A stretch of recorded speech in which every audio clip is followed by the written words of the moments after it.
Grace and peace, everyone. Grace and peace. Chime on in. Today is Friday. Grand evening from your sister, your co-host, your birthing doula, your inspirational healer, your psalmist, Cynthia J. Yes, thank God they say it's Friday. Yeah, Friday. Yes, it is Friday. I do apologize for my late appearance since last week. It's been so much going on. Sometimes we forget that we are still mothers, we are sisters, we are daughters, we are brothers, fathers, etc. But welcome to the Cynthia J podcast show, holding us women accountable, not excluding the men. And today we're going to go over just a little few things, but first, I have to play this little video clip giving a salute out to one of the greatest that has ascended with the ancestors today. For those who do not know her, for those who do know her, for those who are aware that she was Tupac Shakur's birth godmother, for those who do know this, to Asanta Shakur. She passed away today at the age of 78. At the age of 78. She still looked young and amazing. And the sad thing is that she passed away today. I know many of you are like, well, for those who are still new, who is she? And just to give you a little breakdown, this woman here, this dynamic elder, this auntie of ours, she was not only a major activist, she paved the way and suffered in many ways for herself and others to be where we at today. For those who don't know, she was one of the most liberating Black activists who also was part of the Black Panther. And just to read this article coming from the 19th News, breaking it down to earlier today, writing that she fought with a Black liberation and died today at 78. Asanta Shakur was one of the most consequential Black political revolutionary and writers of her time, and the enemy of the U.S. government until her last breath, which was today. For some of you don't realize that she definitely was one of those ones who would be a threat. And when you notice to be a threat to a government that's supposed to be helping our people, the community, you become a threat when you speak in the truth. You become a threat when you stand up for what's right. You become a threat when you stand rooted and stand in who you are. As we know, she was 78, living in the exile in Havana, Cuba. For those who don't know, she was out there. She went through some heavy stuff. If you ever watch a documentary on her and talking about her story, please do so. She died of a health condition and they say advanced age, but she was still pretty young, guys. And according to the statement from Cuba Ministry of Foreign Affairs, Shakira had a distinction of being the first woman to ever, let me repeat this again. I got to come up here. I got to draw myself in closer. The first woman to ever make the FBI's most wanted list. Y'all hear that? For those who don't know, back in those times, the Black Panther movement in the community was very well known, helping their community, helping their people, doing the things that were needed. And for those who really know the true story on that, if you go back, you'll find out that they were infiltrated. Our grand ancestors was infiltrated for doing something that was right during the time. And for those who had a chance to watch Bumpy Johnson, if you look on the story of that, you would get a little glimpse of that. How many of you up here actually watched the story and the episodes on Bumpy Johnson talking about Malcolm X and Malcolm X's daughter and all of them who paved the way and stood in these harsh times and still are activists until this day? But she fought against them and was also the FBI's most wanted. She was also rap legendary Tupac Shakur's godmother, for those who are unaware of it. while the FBI offered up $1 million. Let me repeat this again. $1 million for her capture. Her supporters celebrated her as a feminist and an anti-racist visionary. Yes, y'all hear that? She was born as Jonah Deborah Chesmard in 1947 in Flushing, Queens. Shout out to those in Queens. She was a member of the Black Liberation Army, the Marxist organization that activated for armed struggles. She achieved liberation from Black Americans in the 1970s. She escaped New Jersey prison in 1979, where she had been serving a life sentence for a murder of a state trooper named Warner Forster. Now, how many of you know that during those times, a lot of crimes were thrown on you or caused you to be sabotaged for something that you did not do?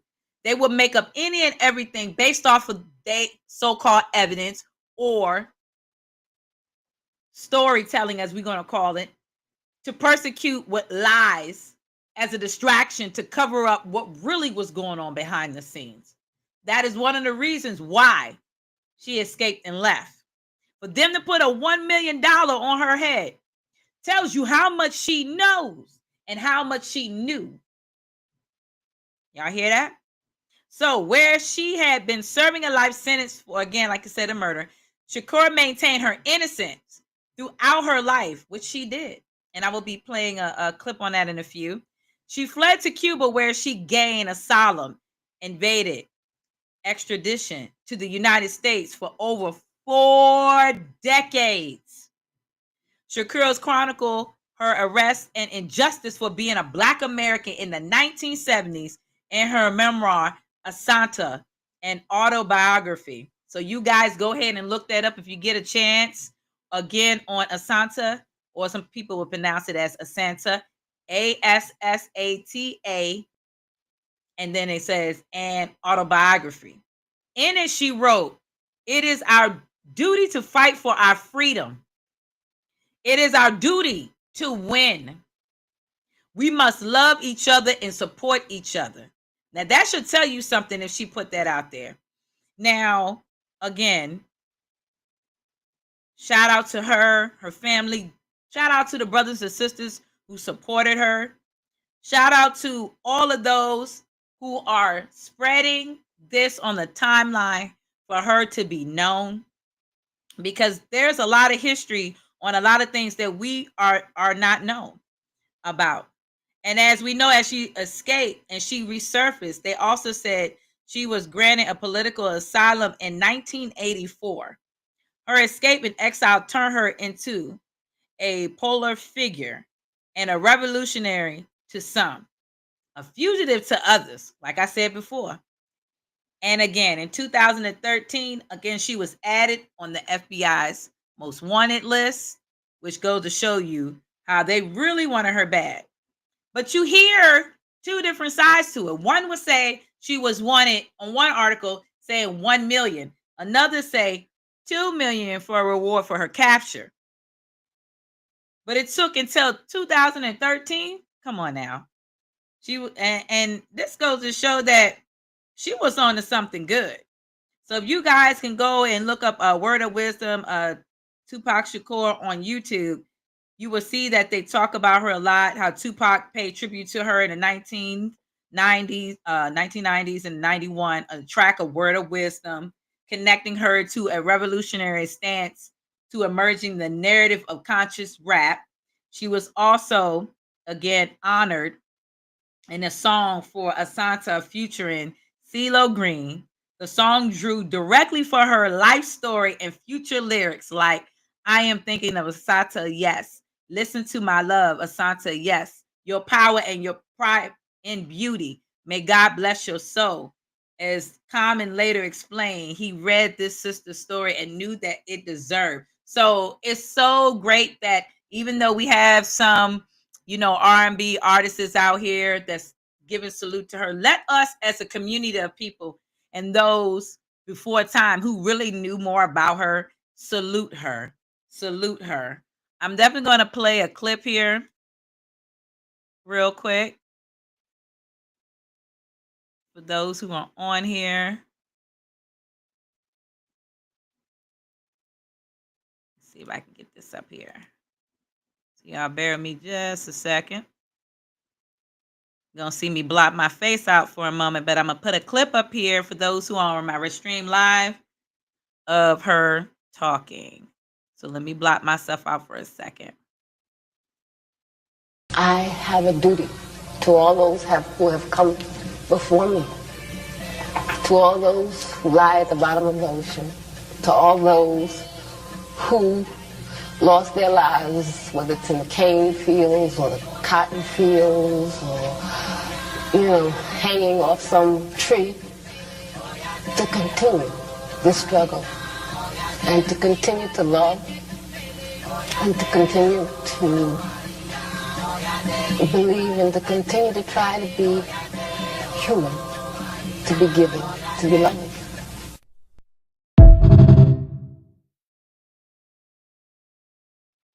Wow. So I just had to share that for those who are unaware of it.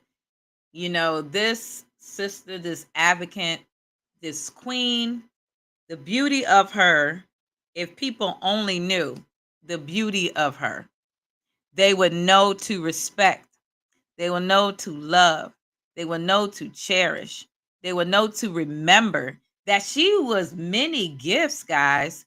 And to know that an activist of this time who fought the U.S. government, who paved the way, and shout out to the Black diaspora out there, like Vicky Dillard, Africa Apora, and Tariq Nasheed, all of those dear ones out there. Thank you, love.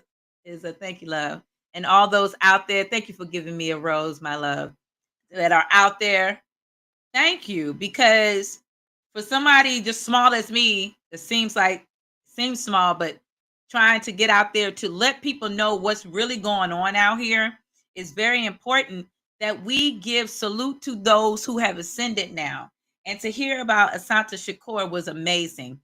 Sometimes we get so caught up in social media and other things that we lose track of those who may not have been so broad in the public's eye with social media of today.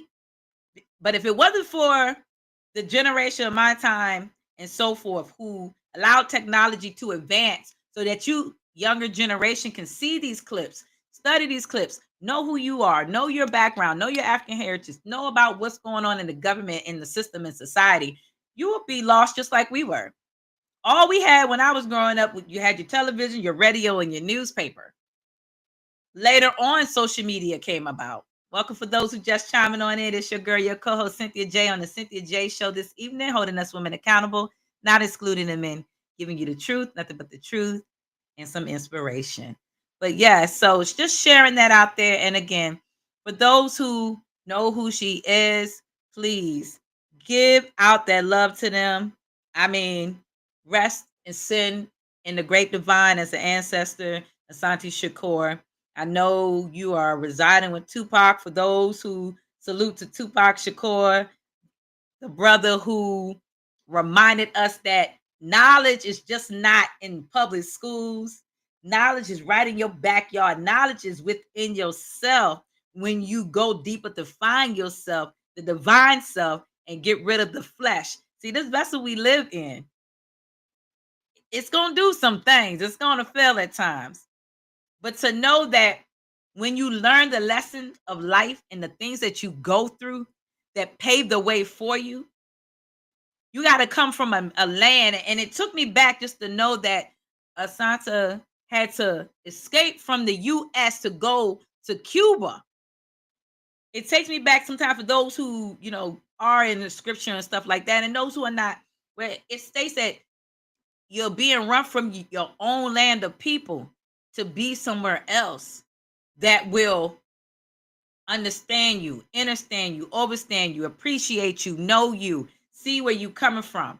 It makes me think of Marcus Garvey, how he had to leave his and come here, and then to leave from here again to leave out to go somewhere else. But the drawing of us as a community is what really tied us together, is what really bonded us, which really give us the stamina and the drive to stay rooted and not be shaken, to stand up firm and not be broken, to claim our freedom, like she said. We all are here on an assignment. We all are here on an assignment. And I know this is something we always hear from other people, but I'm coming from a loving place to let you guys know this is for real. This is for real. This ain't no joke. This is for real. Every day you step your foot outside that door, this is for real. Every day you get into a vehicle, wherever you going to, an unknown place or a known place, this is for real. It is for real. Nothing about it is fake. Nothing about it is phony. It is for real. So be mindful. Allow this to teach your kids. You know, I know kids now, they don't want to know all of this stuff, but I do see that, hey, love, I do see that, you know, there are some children that do admire to have that drive. They're different and they wonder why they are so, you know, targeted. And I always say that you're targeted because you carry a light that shines so bright, and some don't like it. You carry a light that is so rooted that it can't be shaken. And that's what they're trying to take, because they see where you're going and they don't want the exposure. They don't want you to discredit how they are. Think about it. Again, we live in a country, for those who don't know, some of us that live in the U.S., some who don't, but we know, because we know. We see what goes on. We experience what goes on. Others just live in la la land and don't even believe that anything is going to hurt them or anything is going to happen. But it's going to happen. And it will happen until we wake up and realize that, come on, guys, it's more. Just like today, you know, your sister had a tough moment today, and I had to pull over because my vehicle was acting up. Had to call a tow truck. And in the process, I was at a car lot that don't ever look like it has any cars or open. And this gentleman parks his vehicle and he just gets up in the undershade of where he parked at, near a little mini garage or whatever you want to call it. And he walks up, and another young lady had actually helped me. God grace her heart. I send and dispatch those for her in the spirit realm. Her name was Amanda. And sometimes it goes to show that in some cases it's not about your race of a color. It's the race of a people. But then we live in a land where we have so much foolishness and division, it has to be necessary. However, she helped me out and I thanked her. And it was as if I saw this situation happening before. But in the process, not knowing that I was going to be receiving a double doses of some good tidings and good cheers, even from the tow man. And we learned so much, and we talked about so much of what's going on in today's society and people. And he was quoting some quotes, and I laughed when he said it. I said, that's a good one. I like that one. I said, makes a lot of sense. And he said, well, you know, they come from outcasts. I said, I know. That's why I said it makes a lot of sense. And we both laughed. It goes to show you why it's so important that, well, like they say, if you don't stand for nothing, you fall for anything. Well, stand for the things that's the truth, the real truth. Let's stop standing on this counterfeit lies that we see every day on social media, counterfeit lies that we see every day on TV, dealing with politics that's been going on for centuries. Because they tell lies. They tell lies just like everybody else would get up there and tell you lies. It's only a few that get up here to actually tell you the truth. But then they counterfeit that into as if it's a lie. So let's stop getting into those moments, you know. Let's take the time to really see that it's more. It's more to life than what we know. And so with that being said, I salute her. I thank her. And now she is an ancestors. And she's with the ancestors. And I salute her. And I thank the great divine God for her life. But I will also say this. Let's continue to keep the children in prayer. And this was something, and women too, and some men. I was listening to this video, and it just happened to pop up on my feed as a young man had took a Uber. So for those who are using Uber and Lyft, let me repeat this: Uber and Lyft. Now, don't get me wrong. Who don't love Uber and Lyft? When you're traveling, going on vacation, who don't love Uber and Lyft? Time and time again, we keep hearing about this, but I have to state this time. This was a brother. He was dropping his vehicle off at a car repair place. Car repair place offered an Uber. Well, he gets in. He's on his way. He said, not even 5 minutes. The guy asks him a few questions, and he said, well, I hope you're not going into work today because you're not going to make it. Yeah, that's what he said on there. And I was like, what? He said, what? He said, and the brother said specifically, he said, I wasn't going to make it. He said, I looked at him like, what you mean I ain't going to make it? So by this time, he said the car started pulling off. He never asked them his name. You know, most of them, they ask if you are the rider, your destination, and so forth. He said there was a glass steering, and like how taxi cab drivers are. And in the midst of it, he also stated that with that, he couldn't get out. The latch on the side he was on was broken. It was gone. But he said, thank God that the other side, after he told the guy, let him out, he wouldn't let him out. He said when he got to a traffic light, he managed to get out on the other side, which goes to show if that other side was unlocked, it was because that will be the side that wherever he goes, the perpetrators will pull him from that side.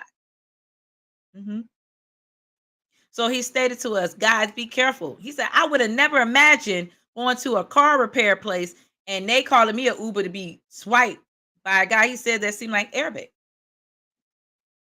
This is happening more and more often. Just like we heard about the young lady who was going for the Cracker Barrel interview. For those who don't know about that, yes, she went for a Cracker Barrel interview. And it's very sad. Quana Reeves was her name. And this happened not long ago. And she's from Detroit, for those who know about it. For those who don't, went missing after a job interview at Cracker Barrel. The last time she was ever heard from, and you guys heard me mention this in the podcast before, was that she noticed that the interview felt funny. And she didn't feel like she got it, but she felt that it was uncomfortable based off of the question that was asked by the individual that was interviewing her, asking her, did she have her COVID before, and other things. And then she steps out to call her mother. But what gets me is this. This is how you know we got to be in desperate times. You live 33 miles from the location of the interview. Now, 33 miles is a long way, and 33 miles is a lot of gas. And 33 miles from Cracker Barrel, I don't know, unless it's a manager position, but it better be a very high-paying manager position for those who get where I'm coming from. To not be able to know if you was going to see the last day that you would be seeing. Thank God this young lady, when her mother noticed she wasn't responding, she went and called the police and told them. They went there. They noticed that she wasn't there. They asked for the surveillance. For those who have seen this circulating on TikTok and other social media platforms, I'm just kind of giving a short version as much as I can. And they noticed that she never came back out of Cracker Barrel. They noticed she never came back out the bathroom, is what was stated. Mind you, this has not been hitting regular news like this. Maybe in the local area, but not nationally. And this is the kind of stuff that keep happening. Well, prior to that, by them putting this out there, a trucker gets pulled over. Truck driver who don't have no criminal record whatsoever. And come to find out that she was in the back of the truck. Thank God she was still alive. Thank God. She was found still alive, kind of still out of it. And they arrested this man. They arrested him. But the thing that gets me is that it's getting so cunning. I guess it's like this. This is why you've been seeing some of the posts they posting up there that would say, Cracker Barrel, what's going on, right? Well, that's what's been going on. Cracker Barrel doesn't probably want to take no accountability for this, because a lot of us love to go eat at Cracker Barrel. For some of us.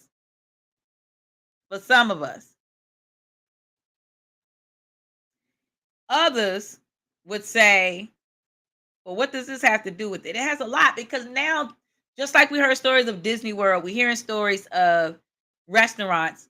They have and hotels, and it's a lot of trafficking. So I bring this up to say, as I was out there today waiting for the tow, and the guy comes up and he says what he says, and I'm looking, and I'm like, this business not even open. They don't even have no cars.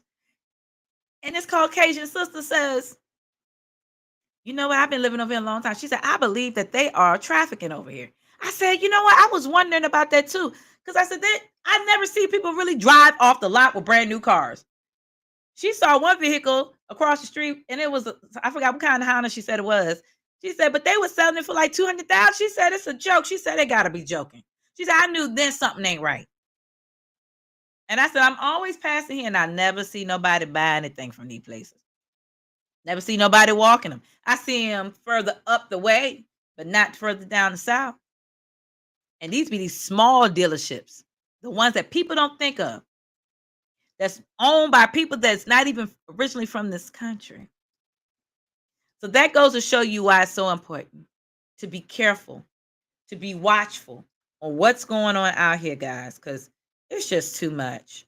It's just too much. Too much, guys. Too much. But on other news, this broke my heart a few days ago, guys. I always sit back and meditate and thank God and thank the ancestors every day for a lot of things, and grateful for those who are in my life that are around me, and for the blessings of children. The children are blissful. They are everything we need. Here broke my heart, and this is coming from the Express US. Abandoned newborn left to die with a stone in mouth and lips shut. Yes, y'all hear that. This is a shocking moment. An abandoned new baby with a stone in his mouth and lips glued shut to stop him from crying was found in a pile of rocks. The tiny baby was found. This is sad. Now, I'm like, who in the world would do something like that? And I can't even imagine nobody do nothing like that over here, but who am I to say? Because I don't put nothing past nothing no more. But you get people from other places to come over here, and then they be doing it and bringing that stuff over here, and then other people be copying it. Well, here's goes the show. From Villar District in the Indiana state, on Tuesday apparently had been left to be unalive. The video of the infant laying among stones and rubbers and cattle herder. Yeah. And it says doctors said that the baby was between 15 to 20 days old. So that baby had been out there for a while, or the baby had been born for a while, and they just put the baby out there. Medical staff found adhesive not only around the mouth, but also in the child's thighs. Police say they used glue and stone, preventing the baby. Investigators also are checking delivery records of anybody nearby a hospital identified mother who recently gave birth. Officers are also interviewing residents in the area. This is a sad story here. Very sad to hear something like that of a mother. But this is why they always said back in those days, if you were a young mother or older mother, if you didn't desire your child, make sure you call this particular hotline and drop your child off over here. We would take it. But now these days, it's like they don't want to do that anymore. If I look at it like this, if you didn't desire to have a child, why would you be doing what you were doing? But then who am I to say? Who am I to say? But then who am I to say? If you don't desire the child, give it to someone who does. I would take newborns, sure will. Yes, will. So with that being said, again, to leave there, while this is on my mind too, and then I'm going to let y'all go and I'll hold you guys up. There still have been a few updates. This is one about 6 days ago with a new update on the young man who was found unalive at Delta State University. It stated that the lawyers of the family pertaining to Trey Reed said police first told them, this is why I said two different stories. The police told Trey's family that he died in a dormitory room. Then they turned around and changed it. Now, see, this is crazy. They say one thing and then they go around say another. And that's what, other news podcasters and medias are capturing, because what they get from their investigation. Now, this is coming from the parents. It said Reed, a student of Delta State University in Cleveland, Mississippi, was found hanging from a tree near the college kickball court on morning of Monday, September 15th. Vanessa J. Jones, the attorney for Reed's family, said Grenada County Sheriff Department informed the family that he was found unalive in his dorm room in his bed. Now, you went telling them this. How did he get the story from that to unalive from a tree? Let's get there. Reed's grandfather, J.B. Reed, told ABC affiliate Watt that a member of the Bolivar County Sheriff Department said suicide when speaking about his grandson. He added that the officer didn't even say possible suicide. He said suicide. He said also at a press conference that was on that Wednesday, which was September 17th, Delta State Director of Public Safety, Mike Pillar, said he did not know about any calls Trey's grandfather received. So, that's strange. Very strange. He didn't know? How he not know? Okay. Lawyers have asked the university to share any surveillance of the footage that could show what happened on that day of his passing. Family does not know exactly what happened on that day, and it still said that Jones added, per the Mississippi Free Press, if this young man was on the campus of Delta State University with all these cameras, all modern technology, from the moment he left his dorm room or entered the campus, there should be a surveillance of all his actions. That's what we want. I salute them for saying this. I salute them for saying this. And also, they said that more details should be given. But as they said, the hands of the investigation team, but he did not give more details. So they're basically stating here that they're holding some information. They're not giving enough as they should.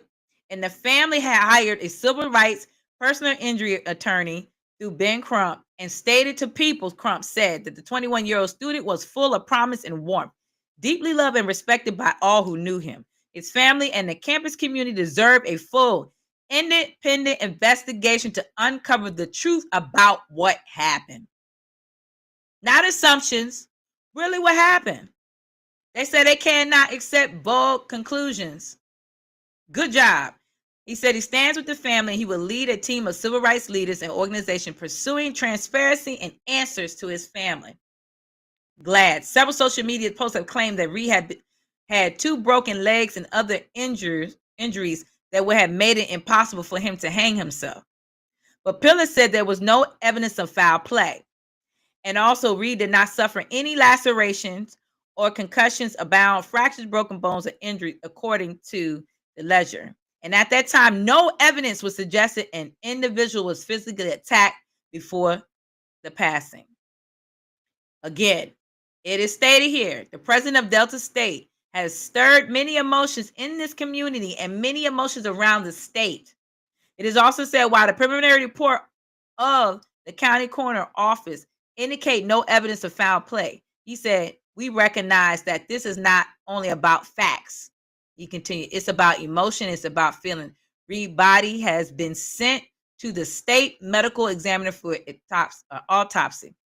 That was 6 days ago. They are still running all of this. Again, as the comments would say, one person said, when the police tell you that a child died in a dorm and was found hanging in the tree, you better believe I'm having a private investigation done on them police officers, because I think this child was unalive. And you know what? Thank you to this lady, Miss Rena Cooper.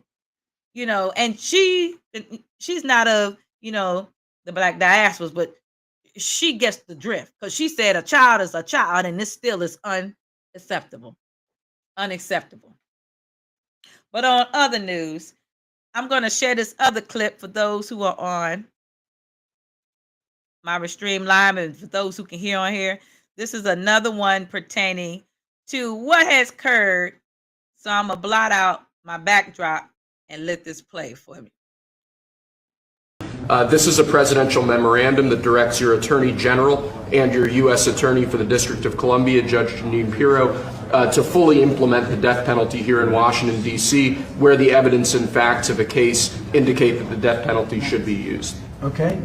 Everybody understand? Death penalty in Washington. You kill somebody, or if you kill a police officer, law enforcement officer, death penalty. And hopefully... Heard this, for some who just heard it. I ain't all into, Mr. Trumpy.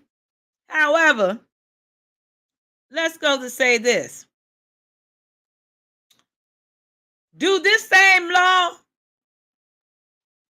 goes for the popos?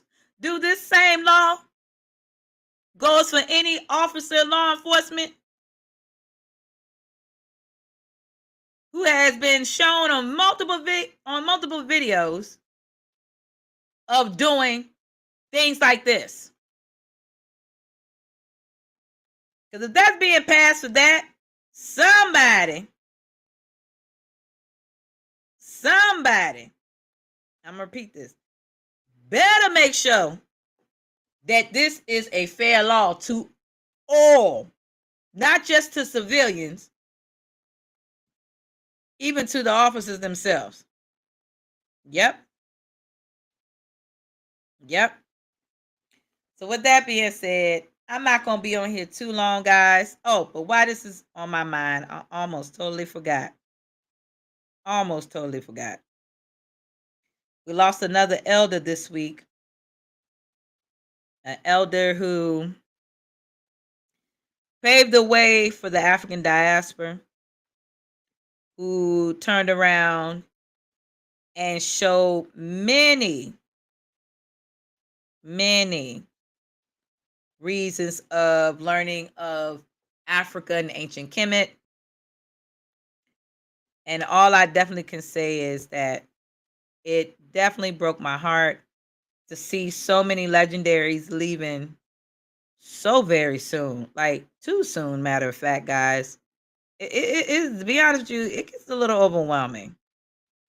It really does. It gets a little overwhelming to see so many of those who are from the diaspora leave this earth so soon, who has done some amazing things, who has paved the way for us, who has shown us why it's so important to know your lineage, to know where you come from, to dive deep into places that others would never think to dive deep in. Like, seriously. I would never thought and could imagine any day in my life if I could go back in time and to actually get to know and to see people and to meet them before they pass. If I ever had the chance, I would. But to the honorary Baba Haru, I salute you too, because he passed this passing week as well. And he is a legendary. I'm going to read this here. He's definitely a legendary artiste, a craftsman. He was a spiritual guide. He, like I said, was a master of Kemetic teachings. He taught a lot. And he definitely left a legacy for many of us to know why it's so important to go out here and to learn who and whose you are. He definitely was a little older. He passed away at 81. He was definitely behind Queen Afua. For those who know, she looked at him as a master teacher. They basically came up together during an era where, again, social media wasn't that popular. However, social media now gives a better way of getting you to know who these legendaries are. So with that being said, I salute to the honorary and rest to the gods and goddesses, beloved Baba Haru. I'm truly going to miss his teachings. I love what he did. I love how he talked about when he was a police officer in New York. His story is very, very cunning. Like, not cunning. His story is very, very inspiring because he was talking about when he was out as an officer, he always tried to build his community. He never really tried to carry a weapon with him. He made sure that he would use the ancient Ankh as his weapon. And that's how he learned it to be peace. And that is one of the reasons why he said, look, the Ankh is a more than what we know it to be. He said he'd rather show you the peace than to show you a piece, meaning a weapon that you would think that would be okay. And that's how he won souls of many. So salute to him. Many on his force, he said, didn't like him because they couldn't figure out how he managed to get people to just do. But like he said, when you learn to be peace and walk as a God, because the God in you is a God, then you will learn that everything around you is peace. So I salute to them and salute to you guys. Thank you for joining the Cynthia J Show, holding us women accountable, not excluding the men. Your birth and doula, your inspirational healer, your psalmist, and much more. Go ahead and hit that like button, subscribe, and share. If you'd like to follow me on YouTube and catch up on other past videos, you can follow me at Cynthia J22. At Cynthia J22. You can check out my music, like one of my songs, Stretch Your Faith, Cynthia J, or My Stories for Your Glory. Cynthia J, because there's more than one Cynthia J. But other than that, thank you guys for chiming on in on this lovely Friday. Love you guys. Stay safe and blessed. I do apologize. Your sister is be busy. I am going to really try to get better with my videos and put them out there a little bit more. But peace and love and blessing to you guys. Shalom. Much love. Love y'all. Stay tuned.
one.